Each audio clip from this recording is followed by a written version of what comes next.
why is that passion not left even after all this bullshit? Here we sit in August 2022. Man, I think there's a couple different reasons. So like one of the major reasons that I even got into Web3 to begin with was obviously the technology, right? And then I started meeting. It became a little bit less about the technology and more about the people. And I know that's kind of like to some people not important. Not that people aren't important, but maybe it's just like they're looking for money and stuff like that. Which don't get me wrong, I look to make money in Web3 as well.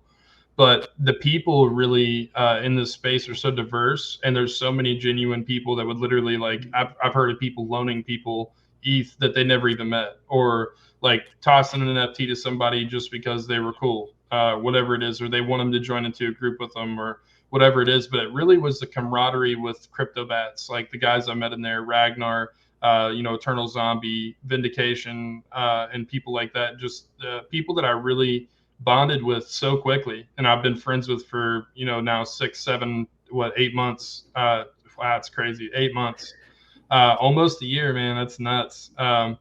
But not only that, but I think people misunderstand the way money works and the way that the market works. This is all normal. There's nothing abnormal about how it's going right now. And the only thing that's actually abnormal is how fast it bounced back, which I've been doing some crypto chart analysis, kind of do your own research on it, but I'm really looking at like 2017. I'm really paying attention to that chart because it's kind of doing a lot of similar things. And I'm not sure what's going to happen, but I'm pretty sure like we're kind of in, I would consider it like a bear trap or a bull trap. Like it's kind of going bullish, and then I think it's going to drop back down, but that's irrelevant. Um, I see a lot of things that I like though. All right. So during this time frame, notice that a lot of big investors or people who are millionaires, people who are financially successful, are tweeting a lot or talking a lot about crypto.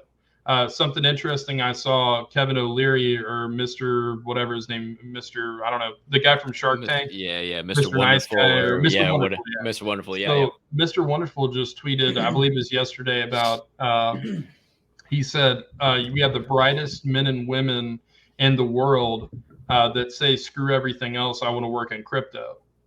Well, why?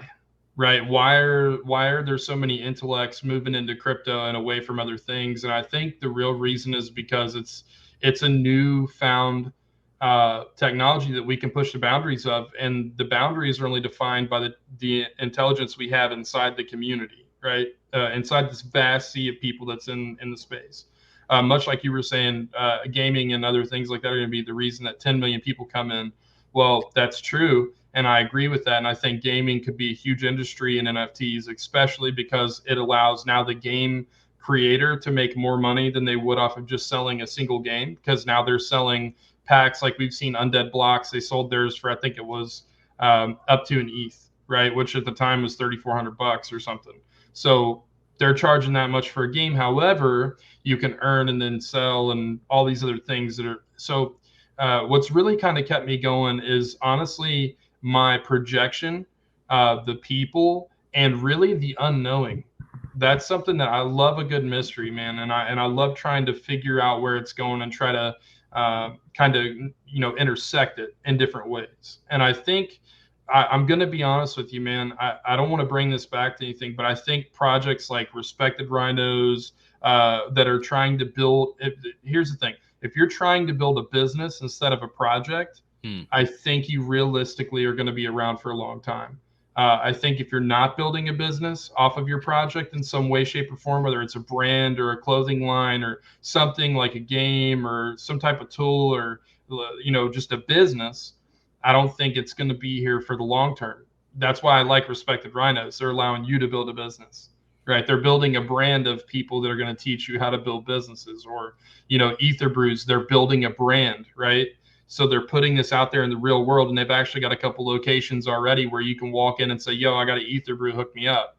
It's a thing, guys. Like this is how the future of NFTs needs to go, because in order for us to take over a vast majority of people, or at least become more accessible to people, we need to be available in the real world, or have real world, I would say just like presence, because we can't just remain digital. That digital asset has to give you something in the physical world, or it just eventually will become meaningless, right? Whether it's money that it's producing for you, community, camaraderie ship, whatever it is, all these different things that it can provide. But at the end of the day, that's still a business. You know what I mean? Like Alpha Discords, those are businesses. Yeah, but I mean, I think that's what's really kept me here. That, and like I said, man, the people. At the end of the day, damn, man, I've met some real players in the space, man. Some real good people. I 100%. talked to Carol Baskin one day. Like Tim Cook, I hit him up all the time. Hell yeah. Travis Bullish is one of my homies. I met you, right? You're a real celebrity to me. Baby O, same way. I mean, yeah. man, Hell think about yeah. the people, dude. Like what you network over net worth all day, baby. Oh fuck! Come on, give it to me now. That's man, it always comes back to that. Anything we talk about is network over net worth, and you know I've been saying it a lot in spaces. Like everybody talked about 2 months ago, NFTs are going to zero, and everything's gonna die and burn out, and it's over with. Well, I've seen it. I think right now NFTs are going to zero. Not all NFTs, not all NFTs, because the ones that their floor prices aren't under 0.01, if it's not under that, they haven't gone to zero yet. And there's some projects that I know that are rebuilding, that are growing back from that, and that are slowly 0.01, 0.02, 0.03, 0.05, and they slowly are growing. I know other projects that they took a hit and now they're evening back out to the 0.3, 0.4, 0.5. So I tweeted it out yesterday. If you are still around, if you are still here, and your projects you are heavily involved in didn't go all the way to zero, they're not going to zero. Like we might have another little bit of a crypto dip on the east side of things. I don't think we'll see triple digits again by any means, but there might be a little bit of a decline. It has gone very, very, very fast for sure compared to normal markets and everything like that. But it's how the whole NFT and Web3 space works in general. So who knows if this is going to just be a continued trend.